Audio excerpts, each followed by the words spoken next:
Mais la Bible, là, quelquefois, on ne sait même plus où elle est. Entre un carton et une valise, et quelquefois, on ne sait pas trop. Et l'important, c'est qu'on puisse ouvrir de temps en temps, non? Et si, pendant la treizaine, j'ai pu vous donner le goût des Saintes Écritures, c'est que c'est formidable. Alors, qui d'entre nous, aujourd'hui, est capable de me donner le nom d'un livre de la Bible, avec le chapitre, son verset et son contenu? Je vous écoute. Qui, pendant la treizaine, a retenu au moins une référence biblique? Matthieu 4,4. Ça commence. Matthieu 4,4. Matthieu 4,4. Et Matthieu 4,4. Matthieu 4,4, c'est la même référence que Luc 4,4. Matthieu 4 et Luc 4, c'est la tentation du Christ au désert. Matthieu 4,4, l'homme ne vivra pas seulement de pain, mais de toute parole qui sort de la bouche de Dieu. Autre référence, allons-y. Jean 8,11, il dit Va et ne pêche plus. voilà, va et ne pêche plus. Jean 8, c'est la femme adultère. Ensuite, Jean 14,6. Jean 14,6.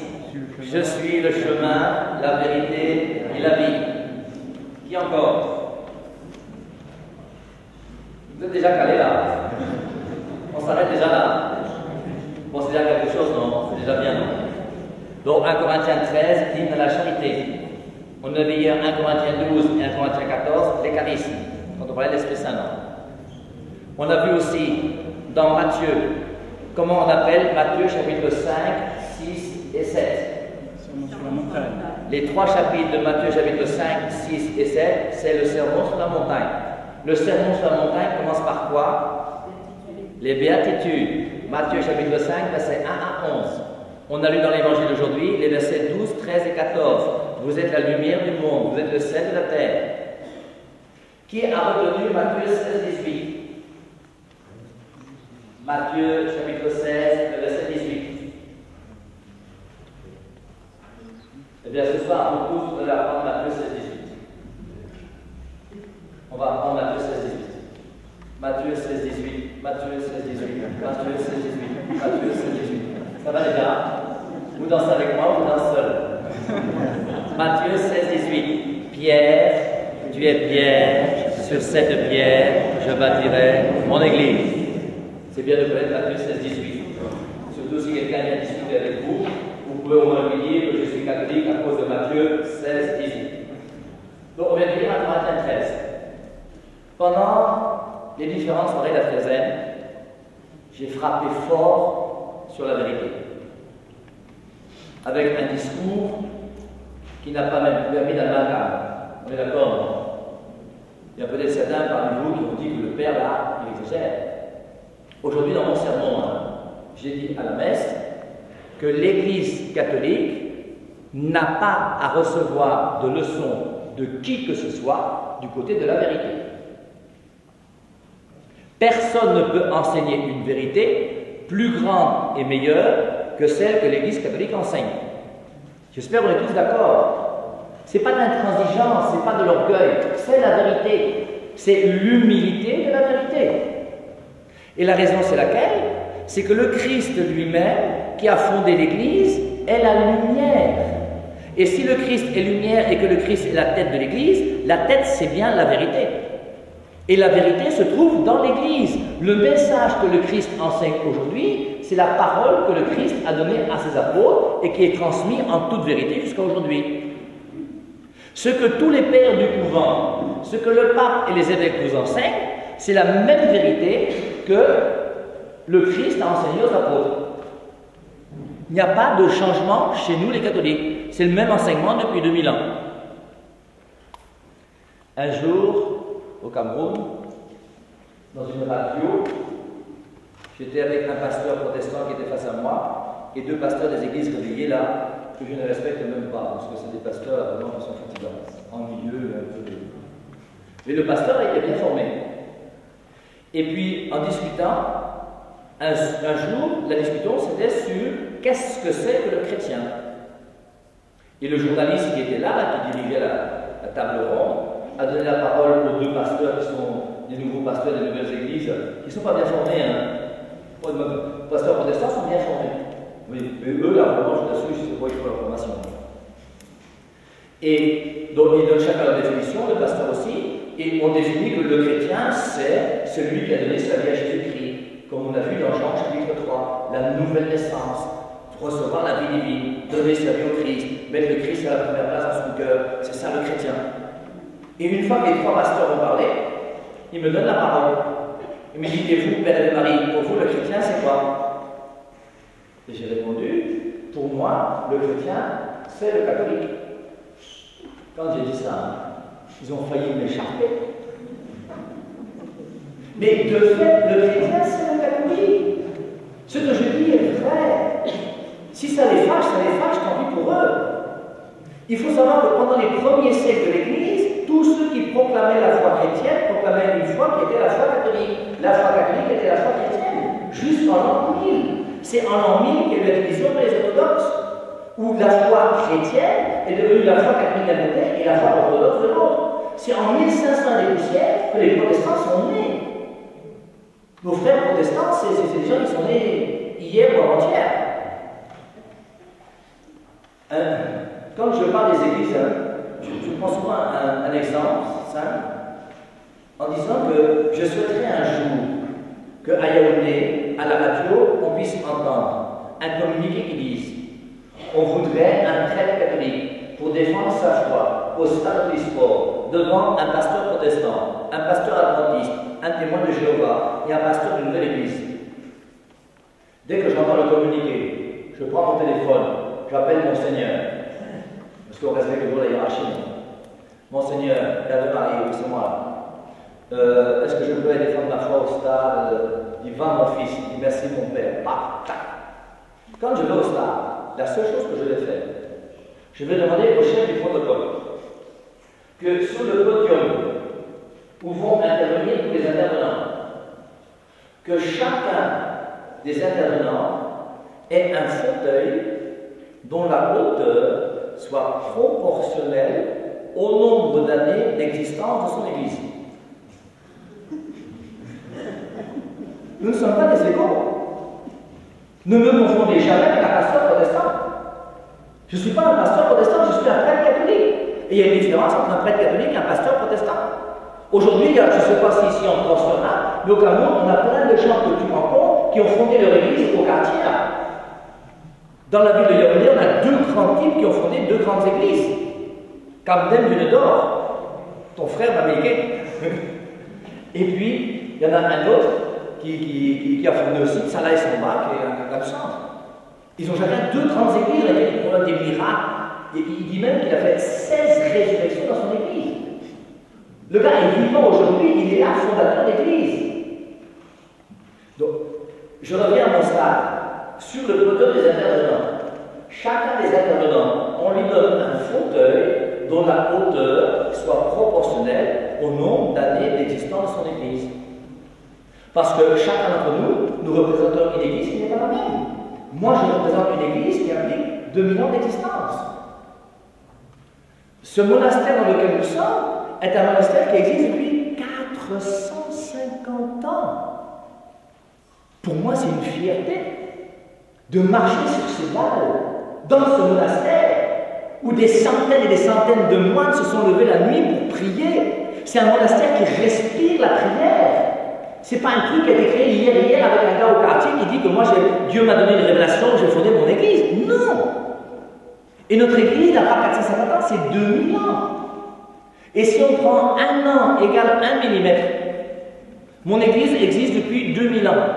Ça veut dire que ma chaise aura 2000 mm, donc 2 mètres de haut. Donc moi, Père de Marie, ma taille, c'est 1,86 m.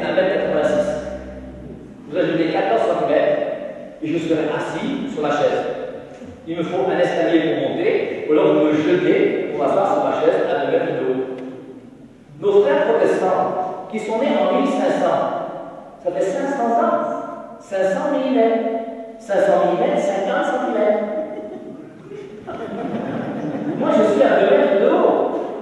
Les frères protestants, on coupe en deux. Ça fait 1 mètre, et on coupe encore en deux, non? Ça fait 50 cm. Nous ne sommes pas des égaux. Les apprentis sont nés en 1870. Ça fait 17 cm. Nous, au Cameroun, on fait beaucoup de maisons. Donc, il y a des parpaings. Et les parpaings, pour les fondations, c'est des parpaings qui font 20 cm. Tu prends un parpaing de 20 cm, tu mets sur le côté, et le bas, ça sort sur le parpaing.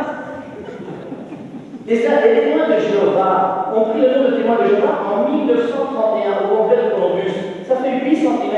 Tu prends 3 planches, tu mets l'une sur l'autre, le gars, c'est là. Moi, je suis à 2 mètres. S'il y a un fondateur d'église, par charité, tu mets une feuille de papier pour qu'il ne soit pas par terre. Tout ça pour vous dire, vous voyez, que du côté de la vérité, c'est important de réfléchir sur la vérité et de réfléchir sur les églises. Ce qu'on a essayé de faire, non? La raison pour laquelle moi je suis catholique, la première, c'est que l'Église catholique a été fondée par Jésus. Les protestants ont leur fondateur, il s'appelle Martin Luther. C'est un prêtre catholique que nous on a chassé, on l'a mis dehors, parce qu'on a trouvé qu'il n'était pas correct. Les adventistes, tous les autres, toutes les églises ont leur fondateur. Celui qui a fondé les témoins de Jéhovah, c'est Charles Taze Russell, 1870. Celui qui a fondé les adventistes, c'est William Miller, 1830. Celui qui a fondé les protestants, c'est Martin Luther, 1517. Celui qui a fondé l'Église catholique, Jésus. Il n'y a pas de match. Et c'est pour ça que c'est important, on a raison d'être catholique, les amis. Et il faut qu'on trouve des arguments pour être capable de justifier notre foi simplement. Donc c'est important de réfléchir sur la vérité. Mais maintenant, nous devons comprendre que le plus important pour nous les chrétiens, ce n'est pas la vérité. Et c'est la vérité qui divise les églises. Pourquoi moi je ne suis pas protestant? Parce que la doctrine des protestants n'est pas la même doctrine que celle des catholiques. Ce qui divise les églises, c'est un problème de doctrine, un problème d'intelligence, un problème de catéchèse, un problème de compréhension de la Bible et des Saintes Écritures. Et c'est ça qui divise les chrétiens. Quelqu'un quitte l'église catholique pour entrer dans une autre église, pourquoi? Parce qu'il dit, j'ai découvert la vérité. Et chacun dans l'église où il est pense être dans la vérité. Et au bout d'un moment, il faut essayer de discerner pour voir, est-ce qu'il y a une vérité qui est quand même plus importante que les autres? Est-ce qu'il y en a une qu'on s'y engouffre? Et dès que tu parleras de vérité, tu vas opposer toutes les églises les unes aux autres. Et il ne peut pas y avoir d'unité dans l'ordre de la vérité. L'unité va exister dans l'ordre de l'amour. Et je vous ai dit qu'en nous, cette âme spirituelle qui est en moi implique l'intelligence, la vérité, et le cœur, l'amour. Et vérité et amour vont ensemble. Maintenant, quand je regarde l'église du côté de la vérité, la seule église qui enseigne la vérité plénière, conforme à Jésus-Christ, c'est nous. Les autres sont plus ou moins dans la vérité. Et il y a l'œcuménisme avec les frères chrétiens. Pourquoi? Parce que l'amour va plus loin que la vérité. Et l'amour est plus important que la vérité. Prenons simplement votre vie de couple. Dans votre vie de couple, ce qui vous réunit, ce n'est pas la vérité. Et souvent, même l'homme qui a son idée et la femme qui a son idée. Et on ne pense pas la même chose sur l'éducation des enfants, le nombre d'enfants qu'on veut, sur la manière de gérer la famille, la belle famille, gérer l'argent. Il y a des oppositions. Mais c'est l'amour qui unit. Et l'amour doit être plus fort. Et quand l'amour est plus fort, on peut rester ensemble. Est-ce qu'un protestant aime Jésus? Bien sûr. Est-ce qu'un pentecôtiste aime Jésus? Bien sûr. Et il y a des protestants qui aiment Jésus plus que nous. Il y a des pentecôtistes qui aiment Jésus plus que nous. Il y a des catholiques qui sont en enfer. On va être d'accord, non? Je pense même qu'il y a des papes en enfer. Hein? Il y a un pape qui était vraiment tordu. Le plus tordu de tous les papes qu'on a vu. Vous savez comment il s'appelle? Le pape Borgia. Le pape Borgia, c'était un bandit de pape. Le gars a eu plusieurs femmes. Au Vatican, là-bas. Et parmi les femmes qu'il avait, il y a une femme qu'il préférait aux autres, avec qui il a eu 4 enfants, qui étaient ses enfants préférés. Et pour être élu pape, il a soudoyé les cardinaux pour dire, dès que je suis pape, toi je te donne ça, je te donne ça, je te donne ça. Et je trouve ça beau. C'est beau. Pourquoi? Parce que ça montre que l'Église n'est pas gouvernée par des hommes, mais l'Église est gouvernée par l'Esprit Saint. Et forcément, qu'il y ait des papes tordus, il y a un pape tordu. On a la chance d'avoir Jean-Paul II qui s'en est bien sorti, Jean 23 aussi, le grand s'est quand même bien débrouillé, et le pape François, aujourd'hui, apparemment, il est pas mal non plus, non. On a quand même la chance d'avoir des papes qui sont quand même assez corrects. Donc, tout ça pour vous dire que, du côté de l'Église et du côté de la vérité, dès qu'on ne réfléchit pas sur la vérité, on va forcément dire protestant n'est pas catholique, pentecôtiste n'est pas catholique, il y aura des oppositions. Dès qu'on regarde l'amour, du côté de l'amour, eh bien, un protestant aime Jésus, un pentecôtiste aime Jésus, un catholique aime Jésus. Et dans notre relation amoureuse avec Jésus, nous pouvons nous réunir ensemble pour prier le même Jésus. Et c'est pour ça que l'œcuménisme existe. Il n'y avait pas d'œcuménisme au IVe siècle. Pourquoi? Il y avait une seule église. L'œcuménisme n'était pas nécessaire. Et l'œcuménisme est né pourquoi? Parce qu'aujourd'hui, il y a 50 000 églises chrétiennes différentes à travers le monde entier, qui se réclament toutes du Christ, des Saintes Écritures, des versets du Nouveau Testament, mais qui ont des doctrines qui sont bizarres. Et l'Église nous invite à avoir un regard sur nos frères chrétiens qui soit d'abord un regard de rapprochement plutôt que de division. Et dans votre famille, si vous avez des gens qui sont protestants, un protestant, ce n'est pas quelqu'un qui est méchant et qui est nuisible. C'est quelqu'un qui cherche Dieu, simplement à sa manière à lui, dans son Église. Et c'est pour ça qu'entre protestants et catholiques aujourd'hui, il y a déjà des grands efforts qui ont été faits pour permettre aux protestants et aux catholiques de se rapprocher. Il y a par exemple entre les protestants et l'Église catholique un mariage où il peut y avoir une partie protestante et une partie catholique qu'on appelle un mariage mixte, où une partie protestante peut se marier avec une partie catholique. Et le pasteur protestant et le prêtre catholique savent comment ils vont organiser la cérémonie ensemble. Il y a un rapprochement qui s'est fait. Mais ce rapprochement ne doit pas non plus diminuer la vérité. Et la vérité reste la vérité. Même si l'amour est là. Et au bout d'un moment, il ne faut pas commencer à dire tout est beau, tout est joli, tout va bien. Non, tout ne va pas bien. Et dans l'œcuménisme, il n'y aura jamais une église œcuménique qui va venir pour les chrétiens du monde entier. C'est impossible, ça ne pourra jamais exister. Mais il doit y avoir un esprit dans lequel les chrétiens doivent être capables de se retrouver ensemble de temps en temps pour prier le même Dieu, comme le pape Jean-Paul II l'a proposé, notamment avec son histoire qu'il a fait à Assise, où il a réuni les différentes religions qui existent dans le monde entier. L'œcuménisme a été inventé pour réunir les chrétiens ensemble. Quand on parle d'œcuménisme, on a affaire à des églises qui croient au Père, au Fils et au Saint-Esprit, qui croient que Jésus-Christ est Dieu, qui croient en un seul et même baptême et qui croient dans les Saintes Écritures. Ça, c'est l'œcuménisme entre les chrétiens. Mais il y a le même rapprochement qui essaie de se faire avec maintenant les gens qui ne sont pas chrétiens, les hindouistes, les bouddhistes, l'islam. Et vous connaissez ma position. Avec l'islam, ça va être très très compliqué. Et je pense personnellement, pour le moment, que dans l'Église catholique, nous avons un regard sur l'islam qui est trop positif. Et moi, je suis convaincu, ça ne regarde que moi, que l'islam n'est pas une religion. Et c'est ça qui nous trompe. Nous pensons que les musulmans ont un Dieu qu'ils adorent. Tu ne peux pas adorer Dieu et le lendemain égorger ton frère parce qu'il n'est pas musulman. C'est pas possible. Je ne sais pas comment on peut réfléchir à ça. Je vous ai dit, je vous répète, ceux qui n'ont jamais vu une vidéo où on a égorgé quelqu'un, allez faire un tour sur le net. Vous les femmes, ne regardez pas, vous êtes tombés en 50. Mais vous les hommes, là, si vous êtes des hommes, regardez. On a déjà du mal à égorger un poulet. Là, c'est un innocent que tu connais même pas. Tu prends sa tête, tu l'égorges. Au nom de qui? Au nom de quoi? Tu supprimes la vie de quelqu'un. Quel est le Dieu qui ne veut pas qu'on respecte la vie humaine? Et c'est pour ça qu'il faut se poser des questions. Et avec l'islam, je ne sais pas comment va se faire le rapprochement, mais je pense qu'il y a quand même une réflexion à avoir qui doit être un peu plus objective que ce qu'on essaye de faire aujourd'hui. Je ne vais pas insister dessus. C'est juste pour mettre quand même ça. Autant vous voyez, des gens comme les hindouistes ou les bouddhistes ne dérangent pas, autant les musulmans posent un problème.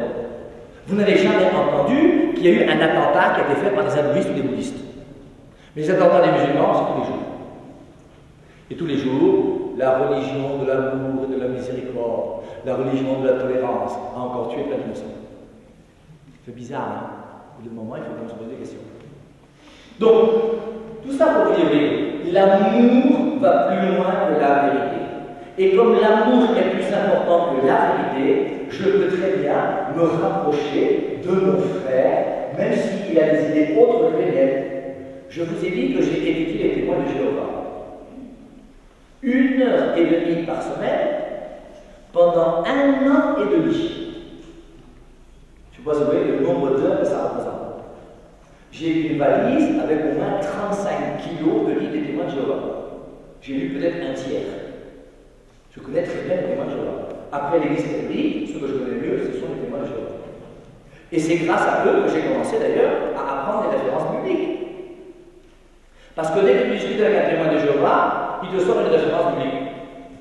Donc forcément, après, toi, si tu veux discuter avec lui, il faut aussi apporter des références bibliques.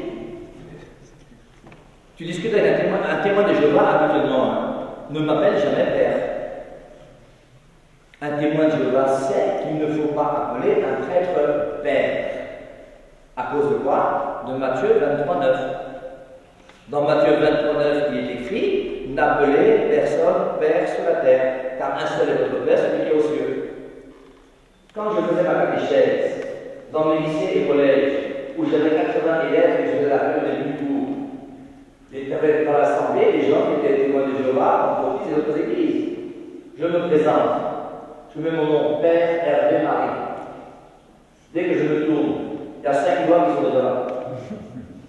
Oui, pourquoi on vous appelle Père? La Bible dit, Matthieu 23, 9, n'appelez personne Père sur la terre, car un seul est votre Père, celui qui est aux cieux.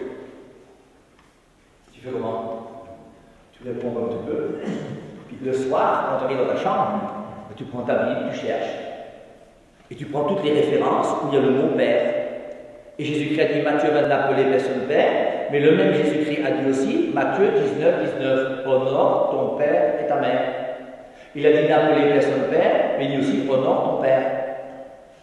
Il dit, votre Père, dans Jean 8, 44, votre Père à vous c'est le diable parce que vous êtes des menteurs. Et il appelle Satan le père du mensonge.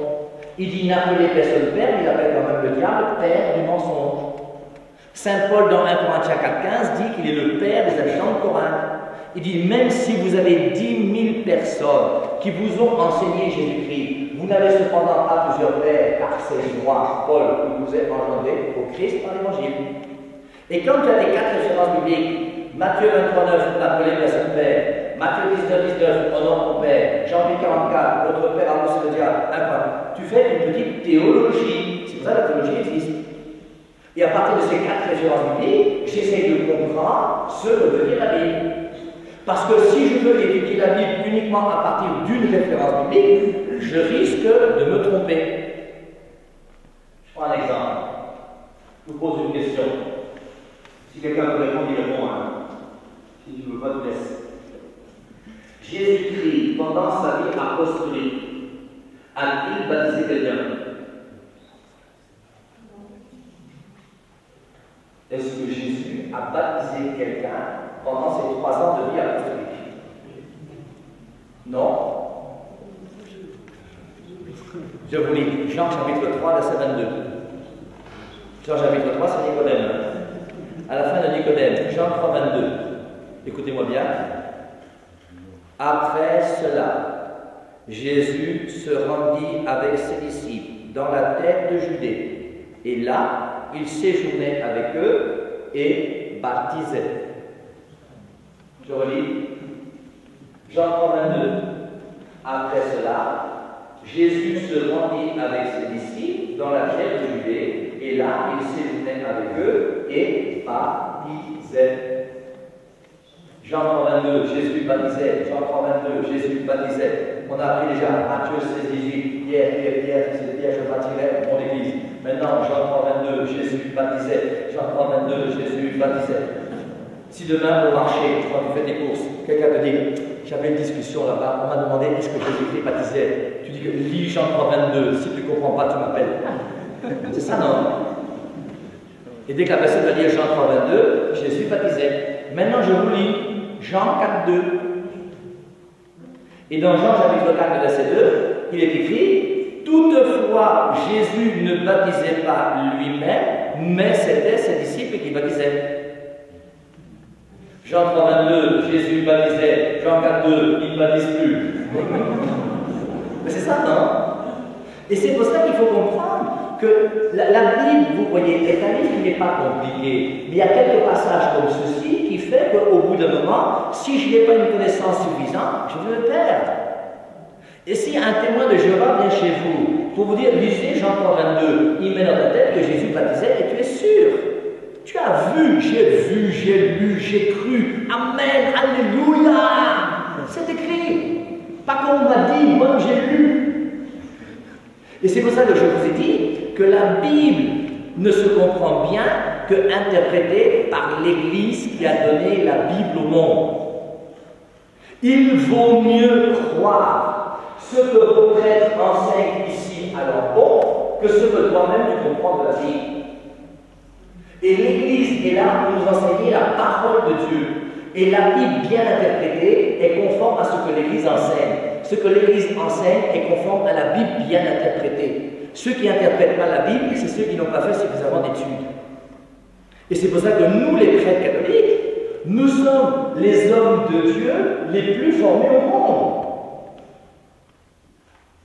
Les pasteurs des églises de l'Église aujourd'hui, il faut 3 mois pour donner une licence. 6 mois, 1 an. Les protestants font déjà des années d'études. Un prêtre catholique, c'est au moins 8 ans, non? Chez les jésuites, jusqu'à 12 ans.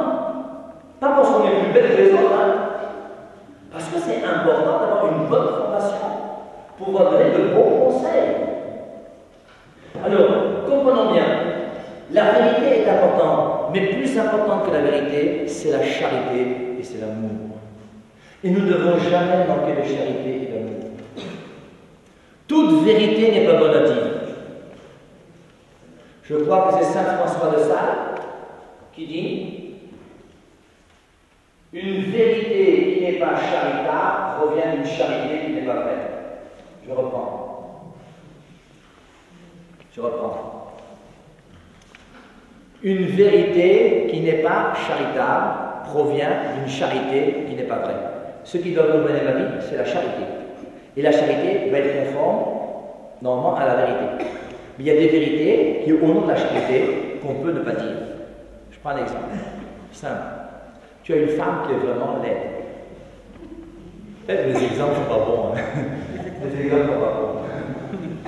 Une femme qui est vraiment laide, tu ne peux pas lui dire que tu es laide. Je suis d'accord. C'est une charité, c'est une vérité qui n'est pas charitable. Tu ne peux pas lui dire non plus que tu es magnifique et tu es belle, c'est laide. D'accord, on ne va pas mentir. Mais en même temps, et c'est pour ça que la vérité est toujours ordonnée à la charité. Et le plus important pour nous, c'est toujours la charité.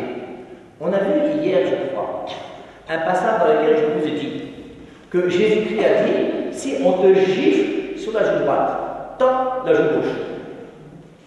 Et je vous ai dit que Jésus-Christ lui-même, il a été giflé par un soldat. Dans Jean 18, 22, il n'a pas tendu l'autre joue. Parce que de temps en temps, au nom de la charité, je dois être capable d'encaisser des coups. Et de temps en temps, au nom de la charité, je dois être capable de réagir. Ce qui gouverne ma vie, c'est toujours la charité. Et la charité va plus loin que la vérité. Et c'est pour ça que l'œcuménisme est possible et que le dialogue interreligieux est possible. Mais en commençant à discuter avec les gens des autres églises, il ne faut pas que pour autant je perde le véritable sens de la vérité.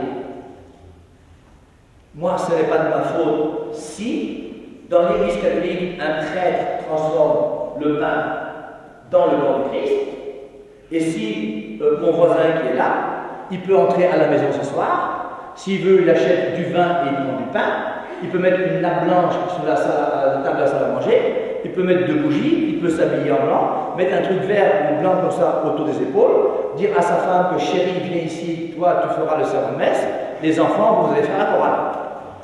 Et s'il commence à célébrer la messe ce soir, il peut, non? Commencer au nom du Père, du Fils, c'est facile, non? Tout le monde peut faire ça. Le Seigneur soit avec vous. Tu peux, non? Et quand il va faire le Seigneur soit avec vous, il va prendre du pain, même s'il y a une cloche et qu'il dit ceci est mon corps, ce ne sera jamais son corps. On est d'accord? Parce qu'il n'a pas reçu le sacrement de l'ordre. Et pour transformer le pain dans le corps du Christ, il faut recevoir le sacrement de l'ordre. Malheureusement, chez nos frères protestants, il n'y a pas de sacrement de l'ordre. Et c'est pour ça que nous, les catholiques, nous croyons qu'un prêtre, un pasteur protestant ne peut pas transformer le pain dans le corps du Christ. Oui, l'Église est rigoureuse. Hein? Quand on parle des orthodoxes, on n'a jamais parlé de pasteur orthodoxe. Il y a des orthodoxes par ici. Mais en général, les orthodoxes, on parle de prêtres orthodoxes. Et on parle de pasteurs protestants. Pourquoi? Parce que chez les orthodoxes, il y a des prêtres. Les orthodoxes, la division avec les orthodoxes, c'est tout un pays, tout un territoire qui s'est divisé de l'Église catholique. On se comprend, non? L'autorité du pape est à Rome. Tout un territoire a dit que nous, on n'obéit plus au pape et à Rome, on obéit à notre pape, à nous, qui est le patriarche de Constantinople. Et donc les diocèses qui sont là vont tous se mettre sous l'autorité du patriarche de Constantinople. Et dans ces diocèses, il y avait des évêques. Et les évêques dans ces diocèses ont continué à ordonner les séminaristes, diacres et prêtres. On se comprend, non? Et c'est pour ça que chez les orthodoxes, il y a le sacrement de l'ordre. Et c'est pour ça que chez les orthodoxes, on parle d'un prêtre orthodoxe. Et quand un prêtre orthodoxe célèbre la messe, le pain devient le corps du Christ. C'est clair, non? On dit que c'est valide. Quand un pasteur protestant célèbre la messe, la scène, il prend du pain, il dit ceci est mon corps, ce n'est pas valide.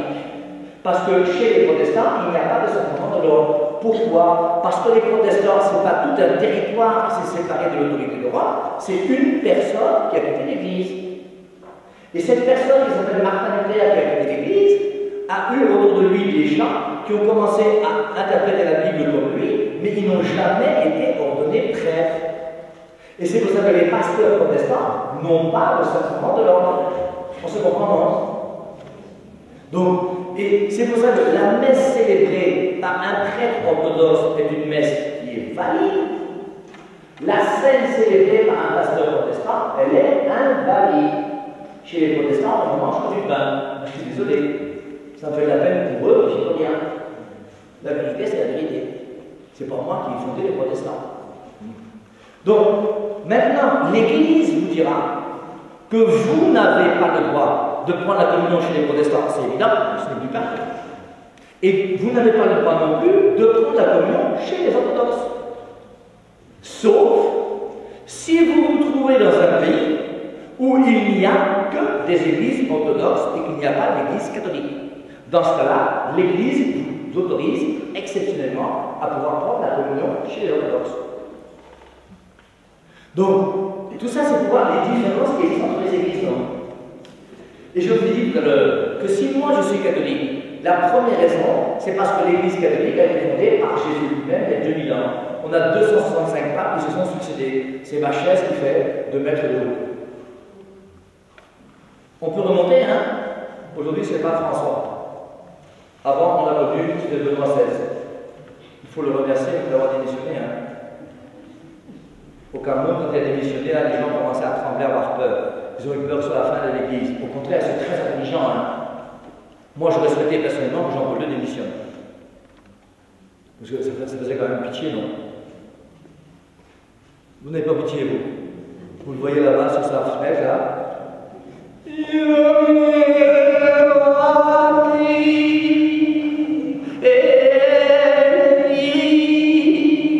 C'est comme un bizarre. Et qu'il soit démissionné, c'est une bonne chose.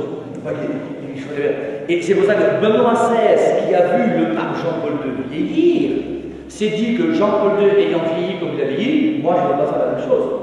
Et c'est pour ça qu'il a eu cette humilité magnifique et très grande de poser sa démission. On a eu la chance d'avoir en Benoît XVI un pape qui était quand même un pape solide. Parce que je vous assure que devenir pape après Jean-Paul II, c'est pas facile. Hein? C'est vraiment pas facile. Parce que le gars était présent partout. Et le gars a fait l'unanimité en partout. Il a eu un deuil comme personne n'a eu de deuil sur la terre. Grand deuil. Et être pape après Jean-Paul II, c'est très compliqué. Et donc, Benoît XVI a démissionné, le pape François aujourd'hui, il s'en tire aussi bien. Alors avant ça, il y avait, avant Jean-Paul II, Jean-Paul Ier. Avant Jean-Paul Ier, c'était Paul VI. Avant Paul VI, après Jean 23. On est déjà à Pie XII, non? Jean 23, Pie XII, et puis après on ne sait plus, non? En tout cas, vous remontez comme ça, vous continuez, et vous arrivez à Clément, le 4e pape. Le 2e, c'est l'un. Le premier, c'est Pierre, et après Pierre, c'est Jésus. La seule église qui remonte directement sur Christ. Et ce qui est d'important pour moi, la deuxième raison pour laquelle je suis catholique, c'est parce que l'église catholique est l'église qui nous donne les meilleurs moyens de sanctification. On a vu comment la communion chez les orthodoxes, c'est la communion, chez les protestants, c'est les pain, chez les témoins de Jéhovah, tu prends du pain une fois par an. Chez les adventistes, tu prends du pain une fois par trimestre. Chez les protestants, tu prends du pain une fois par mois. Chez les catholiques, tu prends le corps du Christ chaque jour. Et comme on a vu hier que le démon qui ne nous laisse pas, j'ai même été surpris aujourd'hui de rencontrer une dame qui est venue me voir, qui me dit qu'elle savait ce qu'étaient les couches de nuit et que de temps en temps elle mangeait la nourriture dans la nuit. C'est des choses qui ne sont pas bonnes, on a vu hier, non? Mais le fait de prendre la communion au corps du Christ va t'aider à guérir de ces problèmes à l'infini. Je me souviens, moi, une fois, et je vais terminer par là, je priais sur un protestant qui était possédé. Il était dans un fauteuil roulant et handicapé. Et on a prié sur lui un certain temps, et puis il est même venu à une retraite, et pendant la retraite, forcément, avec le discours du Père de Marie, au bout d'un moment, il a dit que je vais quitter l'église protestante pour devenir catholique. Et quand il a voulu devenir catholique, son démon s'est fâché. Et son démon a dit que non, reste chez les protestants. Et je comprends, parce qu'à partir du moment où tu es possédé et qu'il y a un démon qui est en toi, si tu reçois la communion au corps du Christ, c'est quand même plus puissant que recevoir la communion à du pain. Et c'est pour ça que les meilleurs moyens de sanctification nous sont donnés par l'Église catholique. Maintenant, la chose importante pour nous, c'est quoi? C'est de vivre des moyens que l'Église catholique nous donne. Et dans la mesure où c'est possible, hein, je veux critiquer personne et chacun a sa vie, vivre des sacrements, le baptême. Aujourd'hui, il y a plein de catholiques qui disent que leurs enfants vont se baptiser quand ils seront grands. Ça, c'est pas catholique. Quand on est chrétien catholique, on baptise un enfant quelques semaines après la naissance. Voilà ce que l'Église catholique demande. Si tu veux pas, tu as le droit. Tu fous le camp et tu te tires. Parce que c'est pas toi qui vas dire à l'Église ce que l'Église doit faire. Et moi, j'en ai marre aujourd'hui de voir des laïcs qui sont là et qui donnent des leçons aux prêtres. Mais non, mon père. Il y a une foi qui est la foi catholique. Et on baptise les enfants dans l'Église catholique depuis 2000 ans. Demandez-nous pourquoi on baptise les enfants, on va vous dire, il y a des arguments. Mais dire que l'enfant va choisir quand il sera grand, c'est un argument qui ne vaut absolument rien. Donnez-moi une seule raison valable pour dire que l'enfant peut choisir quand il sera grand. Moi, je vous pose d'abord une question. Vous qui dites, mon enfant va choisir quand il sera grand pour recevoir la vie divine, tu lui as demandé de choisir pour la vie humaine. Pour la vie humaine, tu ne l'as pas demandé, non. Toi-même, tu as pensé que ce serait bien que tu aies un enfant. Et toi-même, tu as décidé de faire l'enfant avec ta femme, sans demander à l'enfant s'il voulait venir ou pas, n'est-ce pas? Tu lui as imposé la vie humaine. Et de même que tu lui imposes la vie humaine quand tu es chrétien, tu dois aussi lui donner la vie divine, qui est beaucoup plus importante que la vie humaine que tu lui as donnée. Et c'est pour ça que le baptême des enfants, c'est donner la vie divine dès que l'enfant est tout petit. En plus, au moins au Cameroun, je ne sais pas si ici en Corse c'est la même chose, mais on sait nous au Cameroun qu'une femme qui est enceinte, dès qu'elle est enceinte, on peut déjà donner la sorcellerie à son enfant. Un enfant peut naître déjà avec des problèmes magnifiques. On a vu hier que parmi les prêtres qui sont là, on a baptisé des enfants déjà, mais il s'agit beaucoup le jour du baptême. C'est comme s'il y avait quelque chose qui l'a touché. Et en plus de la sorcellerie que l'enfant peut avoir dès qu'il est tout petit si on fait des pratiques, en plus, l'enfant qui naît là, il naît avec le péché originel. Satan a dit qu'il va choisir pour avoir le péché originel quand il sera grand. Satan n'a pas demandé son avis. Et il lui a donné son petit venin, qui est le péché originel. Et de même que l'enfant naît avec le péché originel sans que l'enfant n'ait dit à Satan que j'accepte le péché originel, de la même manière, Dieu peut donner la grâce à un enfant sans l'accord de l'enfant. Et la responsabilité pour le baptême, ce n'est pas la responsabilité de l'enfant, c'est la responsabilité du père et de la mère. Et c'est vous, les parents, qui êtes responsables du don de la grâce à votre enfant.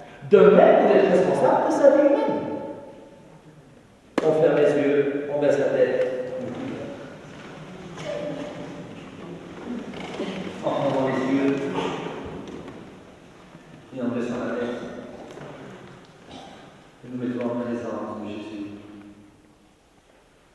Ce Jésus que nous cherchons, ce Jésus que nous voulons, ce Jésus que nous aimons. Et nous sommes venus une fois de plus recevoir sa parole ce soir dans cette église. Oui, Jésus, nous avons besoin de toi. Oui, Jésus, je veux te mettre à la première place dans ma vie. Jésus, je veux te remercier pour ton église. Marie est née aux femmes comme le Christ a été l'église et s'est livré pour elle. Il l'a rendue une sainte et sans tâche. Jésus, tu as donné ta vie pour cette église. Nous te remercions pour la vérité, pour les sacrements, pour ta parole, pour ces prêtres que tu nous donnes. Donne-nous de pouvoir vivre notre vie chrétienne d'une manière radicale, à ta suite. Donne-nous de comprendre que nous devons avoir un regard sur nos frères chrétiens qui soit un regard de charité, parce que l'amour va plus loin que la vérité.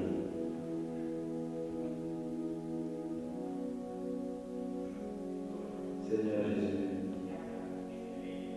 je veux t'aimer de tout mon cœur, de toute mon âme et de toutes mes forces. J'ai besoin de toi dans ma vie. C'est toi qui donnes naissance à mon existence, à ma vie et à ma mort. Jésus, sans toi, ma vie tombe en ruine. Je te demande pardon pour mes égarements, pour mes erreurs, pour mes péchés, pour toutes les fois où je t'ai mis de côté dans ma vie. Et ce soir, suite à la fête de la Pentecôte, nous réclamons ton Esprit Saint pour que chacun d'entre nous puissions recevoir ta grâce. Jésus, fais-nous ressentir dans nos cœurs ce soir ta présence et ton amour. Il donne à chacun d'entre nous la force de vivre une vie radicalement chrétienne, et ceci jusqu'au jour de notre mort. Tout cela, c'est à toi, Jésus, que nous